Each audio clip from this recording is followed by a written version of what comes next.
तो मूवी की शुरुआत जेरेमी नाम के एक आदमी से होती है जो बड़ी देर से बेहोश होने के बाद अब जाकर होश में आता है। लेकिन ये क्या यार, होश में आते ही उसके खुद के होश उड़ जाते हैं क्योंकि वो खुद किसी कांच के डिब्बे के अंदर बंद पड़ा होता है जहां से बाहर जाने का कोई रास्ता नहीं। हाँ, बस छोटे छोटे होल्स बने होते हैं उसमें उसमें से सिर्फ वो सांस ले पाता है। जेरेमी की समझ में नहीं आता कि मैं यहाँ कैसे आ गया, ये हुआ क्या मेरे साथ, किसने मुझे यहाँ पर बंद किया। वो मॉर्गन नाम के बंदे को आवाज लगाकर कहता है, क्या ये तुम हो? तुमने बंद किया है क्या मुझे? देखो, तुमने ऐसा किया है तो मुझे छोड़ दो, मैं सारे पैसे तुम्हें वापस कर दूंगा। दरअसल जेरेमी बहुत ज्यादा जुआ वगैरह खेला करता है और वो मॉर्गन नाम के आदमी से कई बार पैसे हार भी चुका है। इसलिए उसको ये शक है कि कहीं मॉर्गन ने मुझे बंदी तो नहीं बना लिया ताकि मुझे डराकर सारे पैसे निकाल ले। लेकिन वहाँ कोई मॉर्गन नहीं होता, जिससे जेरेमी फिर परेशान हो जाता है कि अगर मॉर्गन ने मुझे बंद नहीं किया तो फिर किसने किया। साथ ही जेरेमी के सामने कांच के ऊपर एक घड़ी रखी होती है जिस पर टाइमर लगा होता है। अब जेरेमी को लगता है कि टाइमर खत्म होते ही कहीं मेरी जान न चली जाए। लेकिन जैसे ही टाइमर खत्म होता है ना,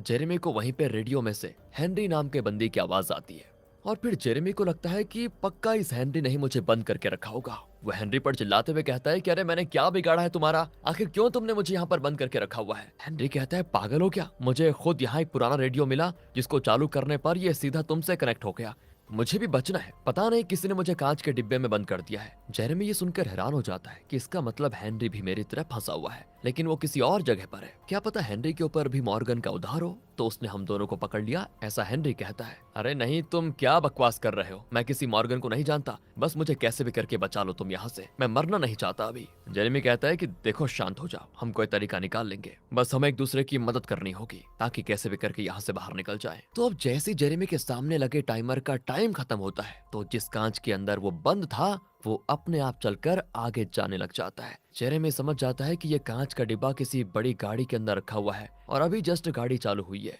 हेनरी भी कहता है कि हाँ सेम मेरे साथ भी यही हो रहा है, मुझे भी ऐसा लग रहा है कि मेरी वाली गाड़ी भी अभी स्टार्ट हुई। जेरेमी कहता है, सुनो ये रेडियो बहुत पुराना है, ज्यादा दूर की फ्रीक्वेंसी कैच नहीं कर सकता, मतलब साफ है कि हम दोनों एक दूसरे के काफी करीब हैं और हम दोनों को ही कहीं लेकर जाया जा रहा है। फिर वो हेनरी से कहता है कि तो वैसे तुम करते क्या हो, मतलब तुम्हें क्या लगता है कि किस वजह से तुम्हें यहाँ पर कैद किया होगा। हेनरी कहता है, मैं तो एक स्टेट सिक्योरिटी ऑफिसर हूँ, व्हाइट हाउस के मंत्रियों की सुरक्षा करना मेरा काम है, लेकिन आज सुबह मैं किसी मीटिंग के लिए एक रेस्टोरेंट पर आया, तभी किसी ने मेरा अपहरण कर लिया और जब मेरी आंख खुली तो मैं खुद को यहाँ पर पाया। जेरेमी समझ जाता है कि जो लोग भी ये सब कर रहे हैं ना, उनका सरकार से पक्का कुछ ना कुछ लेना देना जरूर है और हमारे पास शायद कुछ ऐसा है जो ये हमसे जानना चाहते हैं। तो थोड़ी दूर आने के बाद गाड़ी रुक जाती है तो जेरेमी हेनरी को तेज चिल्लाने को कहता है ताकि आसपास कोई हो तो आवाज को सुनकर उनकी मदद करने के लिए आ जाए। अब यार हेनरी चिल्लाता तो है लेकिन उसकी आवाज दूसरे को तो क्या, जेरेमी को भी सुनाई नहीं देती। इसका मतलब एक बात तो क्लियर है, ये दोनों नजदीक तो है लेकिन एक दूसरे के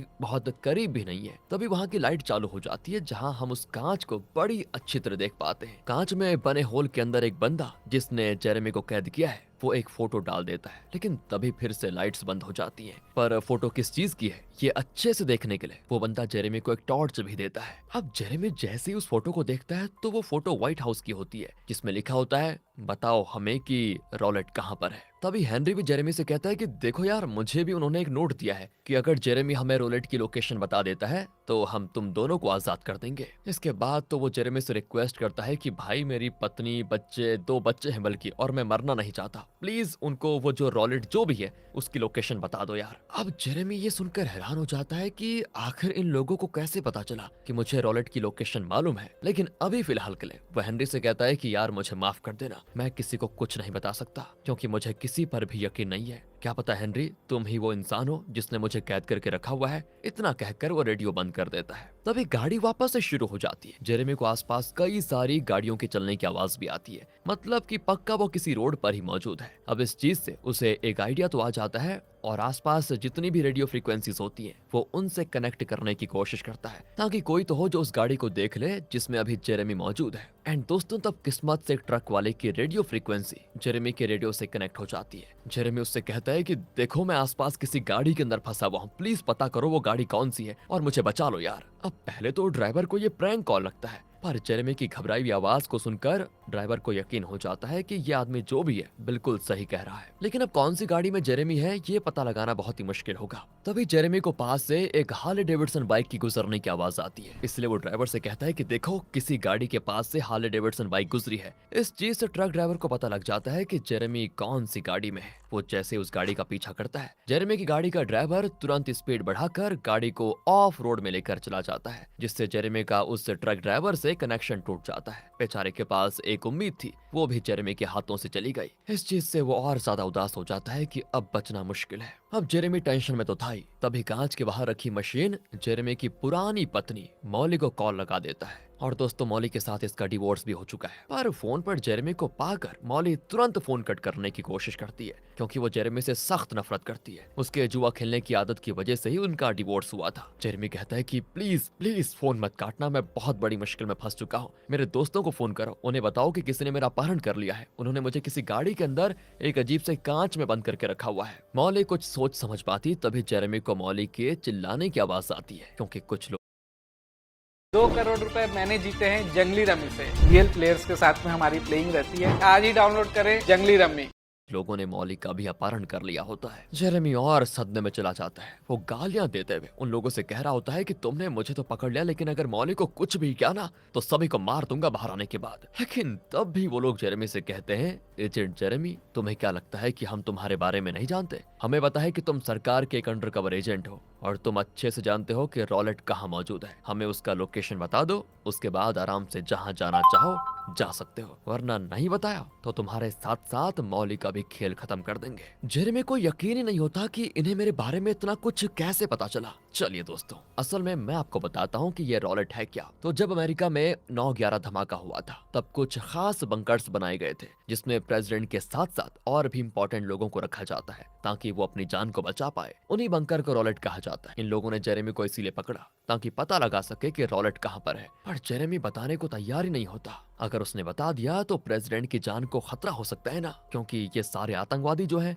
और क्या पता ये प्रेसिडेंट को मारने की प्लानिंग जो कर रहे हो। और जैसे ही रॉलेट की लोकेशन ये उनको बताएगा, पक्का वो प्रेसिडेंट को मार देंगे, ये जेरेमी अपने दिमाग में सोच लेता है। तो अब जेरेमी के ना बताने पर वो लोग कांच के अंदर कई सारी मधुमक्खियों को छोड़ देते हैं, जो काट काट कर जेरेमी का बुरा हाल कर देती है। अब जेरेमी को पहले से मधुमक्खियों से एलर्जी होती है, तो अगर एलर्जी वाला इंजेक्शन उसको नहीं मिला तो मर जाएगा वो। इतनी सारी मधुमक्खियों के काटने से जेरेमी बेहोश हो जाता है, लेकिन थोड़ी देर में उसे होश भी आ जाता है, क्योंकि हाँ, उन लोगों ने जेरेमी को इंजेक्शन लगा दिया था। इस चीज से जेरेमी समझ जाता है कि ये लोग मुझे मारेंगे तो नहीं, सिर्फ तड़पाएंगे ताकि मैं रॉलेट की लोकेशन इन्हें बता दूं। इसके बाद हेनरी फिर से जेरेमी को कांटेक्ट करता है, कहता है कि देखो, मेरे बच्चों और पत्नी की जान अब तुम्हारे हाथों में है, प्लीज उन्हें वो लोकेशन बता दो। जेरेमी कहता है, तुम भी तो सिक्योरिटी ऑफिसर हो, तुम्हें पता है ये लोग प्रेसिडेंट को मारना चाहते हैं, तो क्या तब भी तुम देश के साथ गद्दारी करोगे? इन लोगों को प्रेसिडेंट को मारने दोगे क्या? मैं नहीं बताऊंगा, चाहे वो तुम्हारे परिवार के साथ साथ मेरी मौली को भी क्यों ना मार दे। मैं तुम्हें एक बात बता दूं हेनरी, मेरे लिए परिवार से ज्यादा अपना कर्तव्य अहमियत रखता है। हेनरी ये सुनने के बाद उसे फिर समझाने की कोशिश करता है कि देखो, तुम्हारा तो डिवोर्स हो चुका है,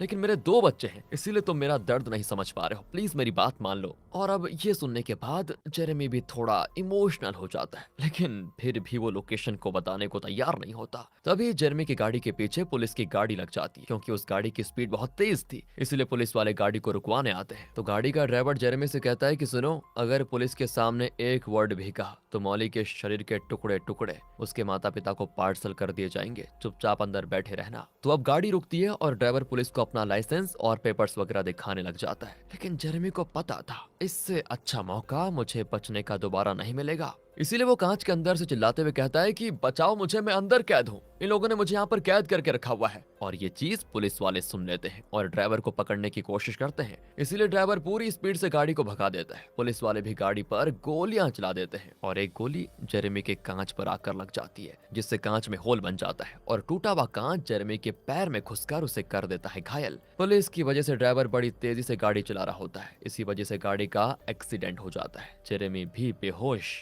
एंड उसे जब होश आता है तो वो कांच में बने होल से बाहर देखता है जहां ड्राइवर मर चुका है, लेकिन उसका फोन उसके जेब में होता है। तो जेरेमी वो फोन लेकर तुरंत पुलिस को फोन लगा देता है और उनसे कहता है कि मुझे बचा लो, मैं कार के अंदर फंसा हुआ हूँ, मुझे नहीं पता कि ये लोकेशन कहाँ पर है और गाड़ी का भी एक्सीडेंट हो गया है। जेरेमी जिस फोन का इस्तेमाल कर रहा होता है वो एक फीचर फोन था जिसमें जीपीएस नहीं होता, इसलिए पुलिस जेरेमी की एग्जैक्ट लोकेशन ट्रेस नहीं कर पाती। और अब पुलिस नेटवर्क टावर की मदद से करीब 3 से 6 किलोमीटर का इलाका छान मारेंगे और जिस नेटवर्क टावर से कनेक्ट कनेक्ट होकर जेरेमी बात कर रहा है तब उन्हें उसकी लोकेशन पता चलेगी, लेकिन इसमें घंटों लग जाएंगे। तभी गोली लगे हुए होल से जेरेमी को सामने एक आदमी दिखाई देता है जो अपने कुत्ते को घुमाने के लिए आया था। वो उसको आवाज लगाकर कहता है कि इधर देखो, मैं फंस गया हूँ, मुझे बाहर निकालो प्लीज। किस्मत से वो आदमी जेरेमी को देख लेता है, पर वो बेचारा उसे गाड़ी से निकाल पाता। तभी कोई इंसान उस भले आदमी को शूट करके मार देता है, जिसके बाद ड्राइवर की लाश को बाहर निकालकर दूसरा आदमी गाड़ी में सवार हो जाता है। जेरेमी की ये उम्मीद भी खत्म हो जाती है। वो कांच तोड़कर बाहर आने की कोशिश करता है, लेकिन कांच तो टूटने का नाम ही नहीं लेता, बड़ा मजबूत था। जेरेमी बुरी तरह फंस जाता है। तभी पुलिस की तरफ से उसे कॉल आता है कि हमने आपकी लोकेशन ढूंढ ली है, आप अभी मैरीलैंड में मौजूद हैं। सुनकर जेरेमी और परेशान हो जाता है कि यहाँ तो मॉली रहती है। वो पुलिस वालों से कहता है कि आप प्लीज एक बार मॉली के घर जाकर देखो कि वो वहाँ पर मौजूद है भी या फिर नहीं, जिस पर पुलिस वाले भी तुरंत मॉली के घर के लिए निकल जाते हैं। पर थोड़ी देर के बाद जेरेमी को कॉल करके बताते हैं,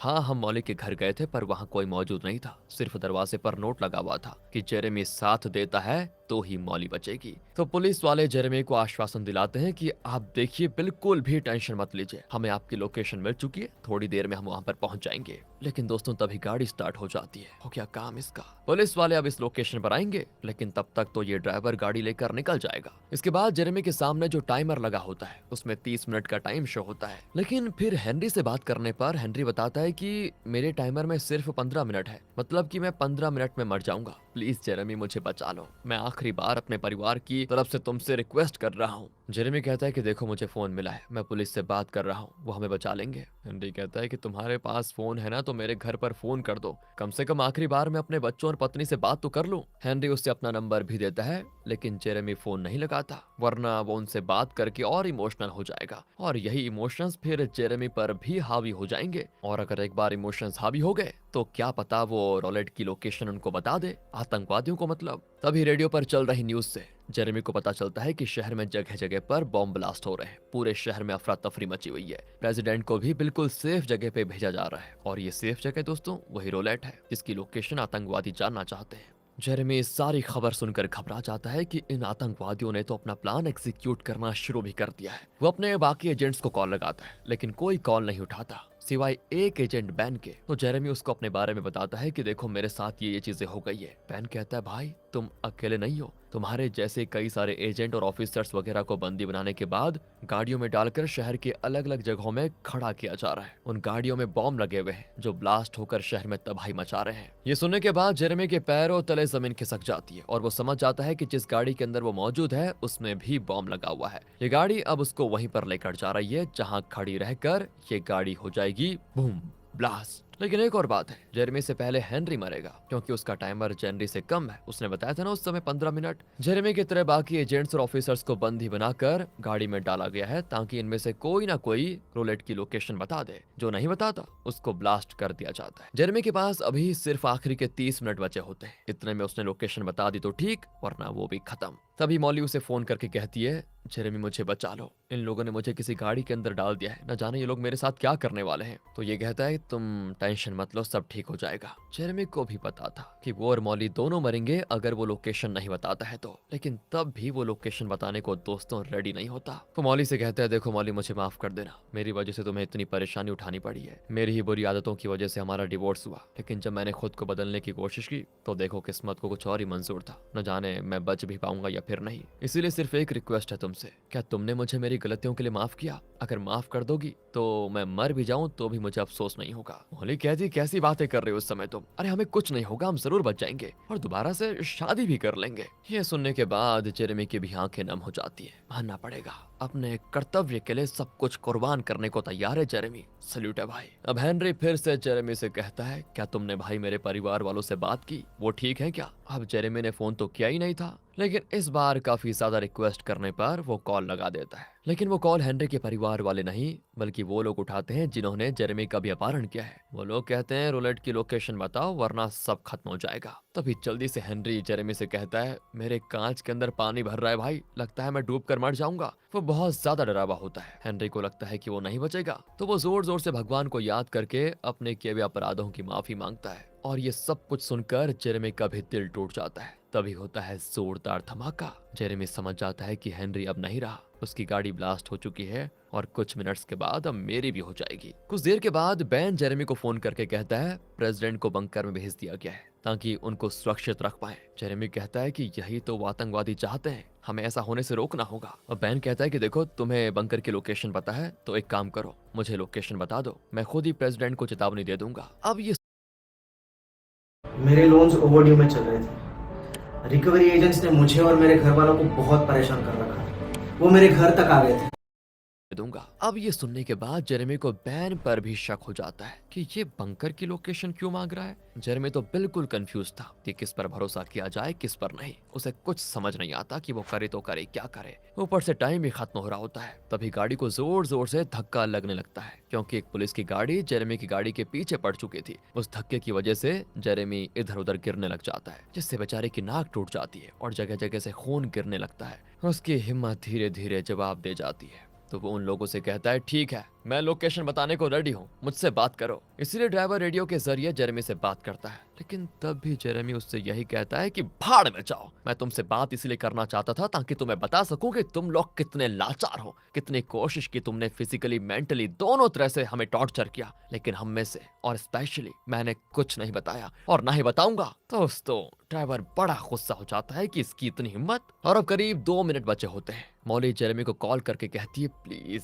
उन्हें लोकेशन बता दो वरना सब मारे जाएंगे। जेरेमी कहता है इस नौकरी पर पता है अपॉइंट होने से पहले मैंने शपथ ली थी कभी अपने कर्तव्य से पीछे नहीं हटूंगा और ना ही उसके साथ कभी गद्दारी करूंगा। माफ करना मुझे, कभी मैंने कोई अच्छा काम नहीं किया, लेकिन अगर मैं मर गया तो तुम्हें और सारे लोगों को मुझ पर गर्व होगा कि मैं गद्दार नहीं हूँ। ये सुनने के बाद मॉली भी फोन पर रोने लगती है। तभी बैन जेरेमी को कॉल करके कहता है लोकेशन बता दो, मैं मॉली को बचा लूंगा क्योंकि हमें पता है वो कहाँ है। जेरेमी समझ जाता है कि बैन भी उन आतंकवादियों से मिला हुआ है। बैन कहता है कि यार पैसा सबसे बड़ी चीज होती है, उसके आगे ये गद्दारी तो मामूली सी चीज है, इसलिए माफ कर देना मुझे। जेरेमी को ये सुनकर बड़ा गुस्सा आता है कि धोखेबाज। तभी टाइमर भी खत्म हो जाता है जिससे उसके भी कांच के अंदर पानी भरने लगता है। वो पानी में डूबकर हो जाता है बेहोश, लेकिन उसकी जान जाती इससे पहले कोई उसको कांच से बाहर निकाल लेता है, जो कोई और नहीं बल्कि हेनरी है। वहाँ बैन मॉली पुलिस वाले और सारे लोग मौजूद होते हैं। जेरेमी को समझ नहीं आता कि ये क्या हो रहा है और तब बैन रिवील करता है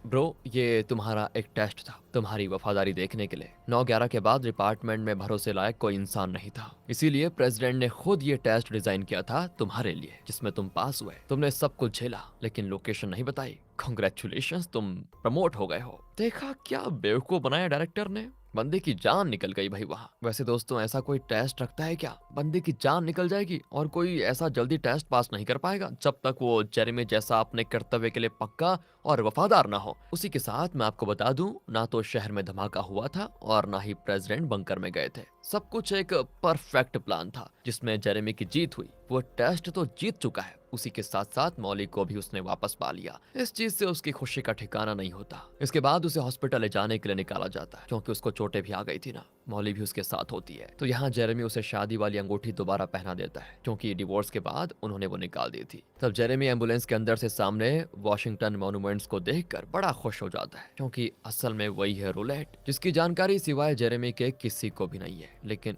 इसकी भनक मॉली को लग जाती है। वेल, यहाँ सबसे असली सीक्रेट रिवील होता है कि ये कोई टेस्ट नहीं था बल्कि सच्चाई थी। मॉली दोस्तों खुद आतंकवादियों से मिली हुई है, उन्हें अब रूलेट की लोकेशन मिल गई है तो यहाँ से धमाका करना करेंगे वो शुरू। उसके बाद प्रेसिडेंट रूलेट में जाएंगे तो उन्हें भी मार दिया जाएगा। तो अब जेरेमी मॉली से कहता है तुमने ऐसा क्यों किया, मैंने तो तुम पर भरोसा किया था। लेकिन दोस्तों अब लोकेशन मिलने के बाद जेरेमी की कोई जरूरत ही नहीं है। पहले तो सभी ने टेस्ट ही परफॉर्म किया था ताकि जेरेमी लोकेशन बता दे, लेकिन ना मानने पर उनका प्लान बी भी था जिसमें फंस गया जेरेमी। और लोकेशन मिलने के बाद मॉली खुद जहरीली गैस मास्क के जरिए जेरेमी को देखकर एक ऐसे इंसान को मार देती